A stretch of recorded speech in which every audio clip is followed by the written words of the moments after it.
നമ്മൾ പാലയിലേക്ക് പോവുകയാണ്. സുപ്രധാനമായ രാഷ്ട്രീയ നീക്കം നടത്തുന്നു പാലയിൽ UDFന്റെ ഭരണം നഗരസഭയിൽ വീഴുമോ? ഇതാണ് പ്രധാനപ്പെട്ട ചോദ്യം. വിപ്പ് ലംഘിച്ച് കോൺഗ്രസ് കൗൺസിലർമാർ നഗരസഭയിൽ എത്തിയെന്നതാണ് പ്രധാനപ്പെട്ട കാര്യം. ഇന്ന് അവിശ്വാസ പ്രമേയ വോട്ടെടുപ്പാണ്. അതിലാണ് നഗരസഭയിലേക്ക് ഇപ്പോൾ വിപ്പ് ലംഘിച്ചുകൊണ്ട് കോൺഗ്രസിന്റെ കൗൺസിലർമാർ എത്തിയത്. കോൺഗ്രസ് വിട്ടുനിന്നിരുന്നെങ്കിൽ ക്വാറം തികയില്ലായിരുന്നു, അവിശ്വാസം പൊളിയുമായിരുന്നു. പക്ഷേ ഇപ്പോൾ വിപ്പ് ലംഘിച്ചുകൊണ്ട് കോൺഗ്രസിന്റെ 4 കൗൺസിലർമാരും കോൺഗ്രസ് വിമത മായ രാഹുൽ കൂടി ഇപ്പോൾ അവിടേക്ക് എത്തി എന്നതാണ് പ്രധാനപ്പെട്ട കാര്യം. ശ്രീജിത്ത് ഉണ്ട്. ശ്രീജിത്ത്, പാലയിലെ നീക്കങ്ങൾ ഏതെങ്കിലും ഒരു നഗരസഭയുടെ രാഷ്ട്രീയ നീക്കമല്ല, അത് സംസ്ഥാന രാഷ്ട്രീയത്തിൽ അതിൻ്റെ പ്രതിഫലനങ്ങൾ നിരവധി ഉണ്ടാകും. എന്താണ് സംഭവിക്കുന്നത്? ഭരണം വീഴുമോ?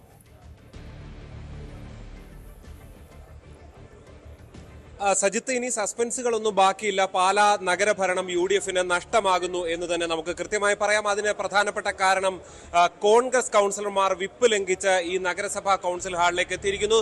സ്വാഭാവികമായും അവരുടെ ഒരു വോട്ട് മാത്രം കിട്ടിയാൽ മതിയായിരുന്നു. പക്ഷേ 4 പേർ വോട്ട് ചെയ്യാൻ തയ്യാറായി ഈ നഗരസഭാ കൗൺസിൽ ഹാളിൽ എത്തിയിരിക്കുന്നു എന്നുള്ളതാണ്. നമുക്ക് അവരുടെ ദൃശ്യങ്ങളിലേക്ക് പോകാം.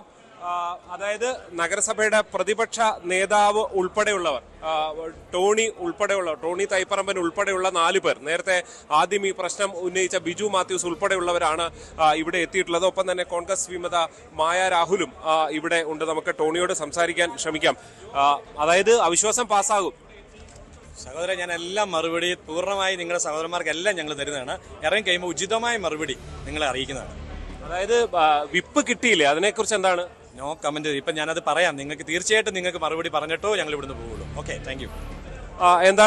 അതാണ് അവരുടെ നിലപാട്. തൊട്ടിപ്പുറത്ത് മറ്റ് LDFന്റെ കൗൺസിലർമാരെ കാണാം. LDFന്റെ 12 കൗൺസിലർമാരും ഇവിടെ ഹാജരായിരിക്കുന്ന കാഴ്ചയാണ് നമുക്ക് കാണാൻ സാധിക്കുന്നത്. അതായത് ഒരു കാര്യം ഉറപ്പാണ് സജിത്ത്, 12 പേരുണ്ട്. ഇതിന്റെ കൂടെ മായ രാഹുൽ 13ാമതായി വരുന്നു. മറ്റൊരു വോട്ട് കൂടി മതിയായിരുന്നു ഫലത്തിൽ ഈ ഭരണം വീഴാൻ. അത് ഏതാണ്ട് സാധ്യമാകുന്നു എന്നുള്ളതാണ്.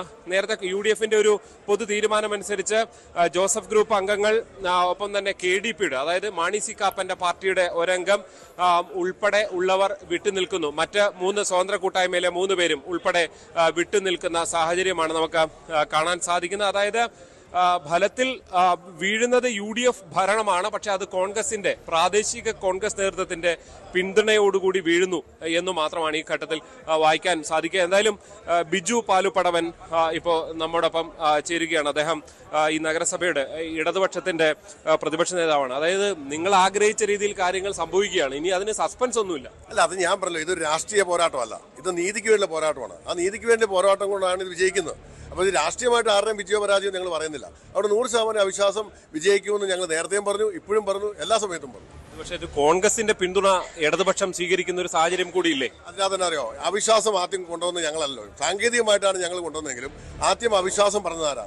കോൺഗ്രസിന്റെ മണ്ഡലം പ്രസിഡന്റ് ഉൾപ്പെടെ, അവരുടെ കൗൺസിലർമാർ ഉൾപ്പെടെ, അവരുടെ വാർഡ് പ്രസിഡന്റ് ഉൾപ്പെടെ എല്ലാവരും ഒറ്റക്കെട്ടായിട്ടാണ് അവിശ്വാസം ഈ കുടുംബ കൂട്ടായ്മ മുന്നണിയെ പറഞ്ഞത്. അപ്പോൾ സ്വാഭാവികമായിട്ടും പ്രതിപക്ഷത്തിന് ദൗത്യമില്ലേ, കടമയില്ല. ആ കടമയാണ് നിങ്ങൾ നിർവഹിച്ചത്. സംസ്ഥാനത്തൊരു കോൺഗ്രസിലേക്ക് അല്ലെങ്കിൽ UDFിലേക്ക് കേരള കോൺഗ്രസ് എത്തുന്നതിന്റെ ഒരു തുടക്കമായി വ്യാഖ്യാനിക്കുന്നവരുണ്ട്. ഒരിക്കലില്ല. ഞങ്ങളെ സംബന്ധിച്ച് LDF മുന്നണിയുടെ ഭാഗമായിട്ട് ശക്തമായിട്ട് തന്നെയാണ് നിൽക്കുന്നത്. അങ്ങനെ ആരും ചർച്ചകളോ അങ്ങനെ ഒരു ഇതുമില്ല. ഇത് പാലായുടെ ഒരു പ്രത്യേക സാഹചര്യത്തിൽ പാലായുടെ നന്മയ്ക്ക് വേണ്ടി ഇത് ആവശ്യമായതുകൊണ്ട് മാത്രമാണ് ഞങ്ങൾ ചെയ്തത്. ഭരണം വേണമല്ലോ, അപ്പൊ ഇനിയും ആരെ പിന്തുണയ്ക്കും? അങ്ങനെ ഒരു അല്ല, അത് ഞാൻ പറഞ്ഞല്ലോ, നമ്മൾ ഈ മുനിസിപ്പൽ ഭരണത്തിൽ അത് ഒരിക്കലും അനാഥമാകിയല്ല. ഇത് തീർച്ചയായിട്ടും സമാന മനസ്കരായ ആൾക്കാർ വരുമ്പോൾ അവർക്ക് നമ്മൾ പിന്തുണ കൊടുക്കും. കേരള കോൺഗ്രസ് എമ്മിന്റെ ചെയർമാൻ ഉണ്ടാവുക? കേരള കോൺഗ്രസ് ചെയർമാൻ ഉണ്ടാവുകയല്ല. LDFന്റെ ഉണ്ടാവാൻ സാധ്യതയുണ്ടോ? അതൊന്നും സാധ്യതയില്ല. ഞങ്ങൾ പറഞ്ഞല്ലോ, ഞങ്ങളെ സംബന്ധിച്ച് ഞങ്ങൾ ഭരണത്തിന് വേണ്ടി അല്ല എന്ന നിലപാട് പറഞ്ഞു. ഞങ്ങൾ വളഞ്ഞ വഴി കൂടെ ഭരണം പിടിക്കാൻ വേണ്ടി അല്ല എന്നും പറഞ്ഞു. അതായത് അപ്പുറത്ത് കോൺഗ്രസ് ആണ് മത്സരിക്കുന്നതെങ്കിൽ അതിനെ പിന്തുണയ്ക്കാൻ സാധ്യതയുണ്ടോ? കോൺഗ്രസ് മത്സരിക്കുന്നതെന്ന് പറഞ്ഞാൽ സ്വാഭാവികമായിട്ടും ഇവിടെ സത്യത്തിന് വേണ്ടി നിലകൊണ്ട ആൾക്കാരല്ലേ, ആരാണോ വോട്ടിയെന്ന് ഞങ്ങൾക്ക് അറിയത്തില്ല. സത്യത്തിന് വേണ്ടി വരുന്നവരല്ലേ വരുന്നത്. ആ സത്യത്തിന് വേണ്ടി വരുന്നവരെ പിന്തുണയ്ക്കുന്നതാണ് തെറ്റിരിക്കുന്നത്. അവർക്ക് പിന്തുണ നൽകില്ല എന്നൊരു നിലപാടൊന്നുമില്ല. അല്ല, ഞാൻ പറഞ്ഞില്ലേ, സത്യത്തിന് വേണ്ടി ഞാൻ പറഞ്ഞില്ല, ഇത് രാഷ്ട്രീയ പോരാട്ടമല്ല, സത്യത്തിന് വേണ്ടിയുള്ള പോരാട്ടം. ആ സത്യത്തിന്റെ പോരാട്ടം വിജയിക്കുമെന്ന് 12 മണിക്ക് അറിയാം. ആ പോരാട്ടത്തിൽ വിജയിച്ചാൽ എല്ലാവരും സത്യത്തിലൂടെ നിൽക്കുന്നവരാ. അപ്പൊ അവരുമായിട്ട് കൈ കോർക്കുന്നവരെന്നെ തെറ്റിരിക്കുന്നു. സജിത്ത്, വ്യക്തമാണ് ബിജു പാലുപടവന്റെ നിലപാട് വളരെ കൃത്യമാണ്. എന്താണ് ഇനി പാലയിൽ സംഭവിക്കാൻ പോകുന്നത് എന്നുള്ളതും അദ്ദേഹം കൃത്യമായി പറയുകയാണ്. അതായത് ഈ 4 കൗൺസിലർമാരിൽ ആരെങ്കിലും മത്സരിച്ചാൽ അവരെ പിന്തുണയ്ക്കുന്ന നിലയിലേക്ക് തന്നെ കാര്യങ്ങൾ എത്തും എന്ന് തന്നെ കാര്യങ്ങൾ മനസ്സിലാക്കുകയാണ്. അതായത് ഫലത്തിൽ നമുക്ക് ആകെ വാർത്തയായി നൽകാൻ കഴിയുന്നത് പാലയിൽ ഒരു സഹകരണം തുടങ്ങുന്നു കോൺഗ്രസുമായി. അത് കോൺഗ്രസിന്റെ ജില്ലാ നേതൃത്വം ഇതിനെതിരെ വിപ്പൊക്കെ നൽകിയിട്ടുണ്ട്. പക്ഷെ ആ വിപ്പൊന്നുമല്ല ഇവിടെ പ്രസക്തമാകുന്നത്. അത് രാഷ്ട്രീയ കൂട്ടായ്മ തന്നെയാണ് എന്ന നിലയിൽ തന്നെ കാര്യങ്ങൾ പോകുന്നു. എന്തായാലും 11 മണിയോടുകൂടിയാണ് അവിശ്വാസ പ്രമേയ ചർച്ചകൾ ആരംഭിക്കുക. അതിനുവേണ്ടി ഉള്ള ഉദ്യോഗസ്ഥരും ഇവിടേക്ക് എത്തിച്ചേർന്നിട്ടുണ്ട്. അവർ അതിന്റെ നടപടിക്രമങ്ങൾ ആരംഭിക്കുന്നു. അതായത് ഒരു അരമണിക്കൂർ കൂടി കഴിഞ്ഞാൽ ആരംഭിക്കും. അതിന് വളരെ മുൻപ് തന്നെ ഇവിടെ ഉദ്യോഗസ്ഥർ ഉൾപ്പെടെയുള്ളവർ എത്തിച്ചേർന്നിരിക്കുന്നു എന്നുള്ളതാണ് എടുത്ത് നമുക്ക് കാണാൻ സാധിക്കുന്നത്. എന്തായാലും നമുക്ക് ബിജു മാത്യൂസിനോട് കൂടി ഒന്ന് സംസാരിക്കാം. അത് നിങ്ങളൊക്കെ പറഞ്ഞതുപോലെ കാര്യങ്ങൾ സംഭവിക്കുകയാണ്. ഇവിടെ പാർലമെന്ററി പാർട്ടി ലീഡർ ടോണി തൈപ്പറമ്പൻ അതിന് വിശദീകരണം തന്നു. ഇത്രയേ ഉള്ളൂ. ഈ മീറ്റിംഗിന് ശേഷം എല്ലാ കാര്യങ്ങളും ഞങ്ങൾ വിശദീകരണം തരാവുന്നതാണ്. Thank you. LDF-നോട് ചേരുന്നു എന്നൊരു രാഷ്ട്രീയ ആരോപണമൊക്കെ വന്നാൽ പ്രശ്നമല്ലേ?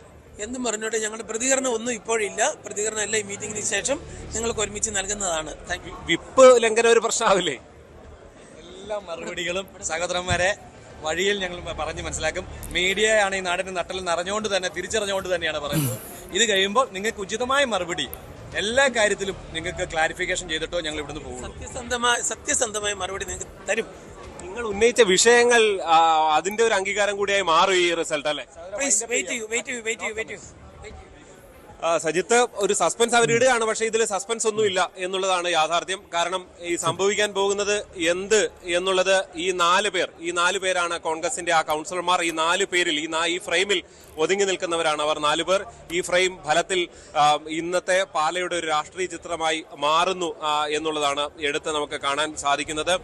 തൊട്ടപ്പുറത്ത് കോൺഗ്രസിന്റെ കഴിഞ്ഞ തവണത്തെ കൗൺസിലറായിരുന്നു മായ രാഹുൽ. നിലവിൽ വൈസ് ചെയർപേഴ്സൺ ആണ് മായ രാഹുൽ. മായയുടെ പിന്തുണയും സ്വാഭാവികമായും ഇതിന് ഉണ്ടാകുന്നു എന്നുള്ളതാണ് നമുക്ക് എടുത്ത് കാണാൻ സാധിക്കുന്നത്. ഈ അവിശ്വാസത്തിന് അനുകൂലമായി നിൽക്കുകയാണ് അല്ലെ? അല്ല, പ്രമേയം കഴിയട്ടെ, എന്നിട്ട് നമുക്ക് സംസാരിക്കാം. അല്ല, ഇവിടെ വിപ്പിന്റെ പ്രശ്നമൊന്നുമില്ലല്ലോ സംസാരിക്കുന്നതിന്. എന്നാലും UDF-നോട് ചേർന്ന് നിൽക്കുന്നതുകൊണ്ട് ഒരു സ്പോക്സ് അതിനു വേണ്ടി സംസാരിക്കാനായിട്ട് ഒരു വ്യക്തിയെ നിയോഗിച്ചിട്ടുണ്ടല്ലോ, അതനുസരിച്ചിട്ട് പറയുന്നേ. അതാണ് മായ രാഹുലും ചൂണ്ടിക്കാണിക്കുന്നത്. അവരെല്ലാവരും ഇപ്പോൾ ഒരു സസ്പെൻസോടുകൂടി കാര്യം ഈ ഘട്ടത്തിൽ പറയുന്നു എന്ന് മാത്രമേ ഉള്ളൂ. എന്തായാലും പാലാ നഗരസഭ ഒരു ഫലത്തിലൊരു ഭരണം വീഴുന്ന നിലയിലേക്ക് കാര്യങ്ങൾ എത്തിച്ചേരുന്ന സാഹചര്യമാണുള്ളത്. ഇവിടെ ഉദ്യോഗസ്ഥർ തയ്യാറെടുത്ത് കഴിഞ്ഞു. സജിത്ത്, ഇനി ഏതാണ്ട് പക്ഷേ സമയം പറഞ്ഞിരിക്കുന്നത് 11 മണിയാണ്. അതുകൊണ്ട് തന്നെ 11 മണിയോടുകൂടി ഫലത്തിൽ ഈ വോട്ടെടുപ്പ് അടക്കമുള്ള നടപടിക്രമങ്ങളിലേക്ക് പോകും. ഉദ്യോഗസ്ഥർ അത്തരം കാര്യങ്ങളെല്ലാം പരിശോധിച്ചുകൊണ്ട് ഇരിക്കുകയാണ്. തൊട്ടിപ്പുറത്ത് LDF-ന്റെ കൗൺസിലർമാരും അവർ 12 പേരുമുണ്ട്. 12 പേരും ആകാംക്ഷയോടെ കാത്തിരിക്കുകയാണ്. പ്രത്യേകിച്ച് ഭരണം വീഴും എന്ന കാര്യത്തിൽ യാതൊരു സംശയവുമില്ല. അപ്പുറത്ത് ബിനു പുളികകണ്ഠം ഉൾപ്പെടെയുള്ള സ്വതന്ത്ര കൂട്ടായ്മ 3 അംഗങ്ങൾ, പ്രത്യേകിച്ച് ചെയർപേഴ്സൺ ദിയ പുളികകണ്ഠം ഉൾപ്പെടെയുള്ളവർ ഈ ഒരു കൗൺസിൽ യോഗത്തിൽ പങ്കെടുക്കുന്നില്ല. ജോസഫ് ഗ്രൂപ്പിന്റെ 3 അംഗങ്ങൾ പങ്കെടുക്കുന്നില്ല. ഒപ്പം തന്നെ KDP-യുടെ ഒരു അംഗം പങ്കെടുക്കുന്നില്ല. എന്തായാലും ഇതാണ് ഒരു പാലാ നഗരസഭയുടെ ആകെ ചിത്രം. ഏതായാലും 11 മണിയോടുകൂടി ഈ സസ്പെൻസ് എന്ന് ഇനിയും നമുക്ക് വിശേഷിപ്പിക്കേണ്ട കാര്യമില്ല. എന്തായാലും ഇക്കാര്യത്തിൽ ഒരു അന്തിമമായ പ്രതികരണങ്ങൾക്കായി ഈ നേതാക്കൾ ഈ വോട്ടെടുപ്പിന് ശേഷം 11:11 ഇവർ ഈ പുറത്തേക്ക് വരും. സജിത്ത്, ശ്രീജിത്ത്, 2-3 കാര്യങ്ങൾ. ഒന്ന്, പാലാ നഗരസഭാ ഭരണം എന്തായാലും വനിതാ സംവരണമാണ്. അപ്പോൾ കോൺഗ്രസിൻ്റെ 2 വനിതാ അംഗങ്ങളോ അല്ലെങ്കിൽ വിമതയായുള്ള മായ രാഹുലോ ഇവരാരെങ്കിലും ചെയർപേഴ്സൺ പദവിയിലേക്ക് അവർ ഇനിയൊരു ഇലക്ഷൻ നടക്കുമ്പോൾ അവിശ്വാസം പാസ്സായി കഴിഞ്ഞാൽ സ്വാഭാവികമായി ഇലക്ട് ചെയ്യപ്പെടും. ഇവിടെ രസകരമായ മറ്റൊരു കാര്യം കൂടിയില്ലേ, അതായത് ഈ സ്വതന്ത്ര കൂട്ടായ്മയെ മാറ്റി നിർത്താൻ കോൺഗ്രസിൻ്റെ ഒരു മൗന അനുവാദവും മൗന നീക്കവും ഇതിന് പിന്നിലുണ്ടോ? കാരണം കേരള കോൺഗ്രസ് എന്തായാലും മത്സരത്തിന് വരുന്നില്ല. അങ്ങനെയെങ്കിൽ കോൺഗ്രസിന് പുറത്തു നിന്ന് പിന്തുണ നൽകുമ്പോൾ ലക്ഷ്യമിടുന്നത് കേരള കോൺഗ്രസിന് വിദൂര സാധ്യതയുള്ള ഒരു സഹകരണം, അതിന് പാലായിൽ ഒരു തുടക്കം നടക്കുന്നു. 1. 2, കോൺഗ്രസിന് ചെയർമാൻഷിപ്പിലേക്ക് വരാനുള്ള ഒരു അവസരം കൂടി ഇവിടെ സ്വാഭാവികമായും ഉണ്ടാവുകയാണ്. അതായത് കോൺഗ്രസ് പാലയുടെ നഗരസഭാ ചെയർമാൻ സ്ഥാനത്ത് വരുന്നു എന്ന സവിശേഷമായ ഒരു സാഹചര്യം കൂടിയുണ്ട്. അപ്പോൾ കോൺഗ്രസിൻ്റെ രാഷ്ട്രീയ താല്പര്യം കൂടി ഇവിടെ വരുന്നുണ്ടോ, അതല്ലെങ്കിൽ നേതൃത്വത്തിനെ വെല്ലുവിളിച്ചുകൊണ്ട് ഈ നേതാക്കൾ പോകുന്നു, അങ്ങനെ തന്നെ വേണമോ കരുതാൻ?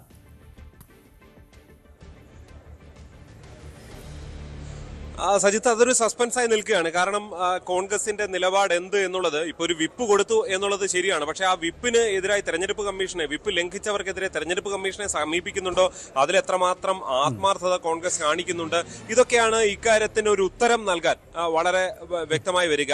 പക്ഷേ തുടക്കം മുതൽ കേട്ടിരുന്ന ഒരു പ്രശ്നമുണ്ട്. ഇതൊരു സ്വതന്ത്ര കൂട്ടായ്മയ്ക്ക്, 3 അംഗങ്ങൾ മാത്രമുള്ള ഒരു സ്വതന്ത്ര കൂട്ടായ്മയ്ക്ക് ഭരണം നൽകുമ്പോൾ 6 അംഗങ്ങളുള്ള കോൺഗ്രസും 3 അംഗങ്ങളുള്ള ജോസഫ് ഗ്രൂപ്പും 1 അംഗമുള്ള KDPയും ഇവരെല്ലാം ഫലത്തിൽ നോക്കുകുത്തികളാകുന്നു. അതിൽ കോൺഗ്രസിന് മാത്രമാണ് അങ്ങനെ ഒരു പരാതി ഉണ്ടായിരുന്നത്, പ്രത്യേകിച്ച് പ്രാദേശിക കോൺഗ്രസ് നേതൃത്വത്തിന്. ഫലത്തിൽ അങ്ങനെ ഇനിയൊരു ഇതിലേക്ക് വരുന്ന സമയത്ത്, അതായത് ഈ ചർച്ചകളിലേക്ക് കൂടുതൽ വരുന്ന സമയത്ത് മാത്രമായിരിക്കും അക്കാര്യത്തിലൊരു വ്യക്തത മാറുക. പക്ഷേ നേരത്തെ ബിജു പാലു പടവൻ ചൂണ്ടിക്കാണിച്ചതനുസരിച്ച് അതിനുള്ള സാധ്യത ഉണ്ട് എന്ന് നമ്മൾ തുറന്നു വായിക്കേണ്ടി വരും. കോൺഗ്രസിൽ ഇവർ സത്യത്തിന് വേണ്ടി നിന്നവരാണ് എന്നുള്ളതാണ്. അതൊരു കോൺഗ്രസ്സുകാരാണോ അല്ലയോ എന്നുള്ള ചോദ്യമൊന്നും അല്ല അവർ ഉന്നയിക്കുന്നത്. ഇവർ സത്യത്തിന് വേണ്ടി നിന്നവരാണ്. അതുകൊണ്ട് തന്നെ അവരെ പിന്തുണയ്ക്കുന്നതിൽ എന്താണ് തെറ്റ് എന്നാണ് ബിജു പാലു പടവൻ ചോദിച്ചത്. അതായത് ഫലത്തിൽ കോൺഗ്രസ് സഹകരണത്തിന് പോലും, വളരെ പരസ്യമായ ഒരു സഹകരണത്തിന് പോലും ഈ കേരള കോൺഗ്രസ് തയ്യാറാണ് എന്നാണ് അദ്ദേഹത്തിന്റെ വരികളിൽ ഉള്ളത്. അതുകൊണ്ട് തന്നെ ഫലത്തിൽ അത് തന്നെ സംഭവിക്കും എന്ന് നമുക്ക് ഈ ഘട്ടത്തിൽ മനസ്സിലാക്കേണ്ടി വരും.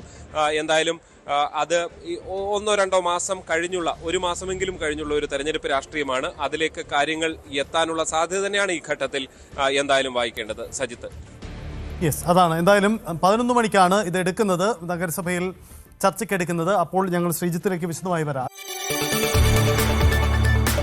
കൂടുതൽ വാർത്തകൾക്ക് News 18 Keralam YouTube channel subscribe ചെയ്യുക.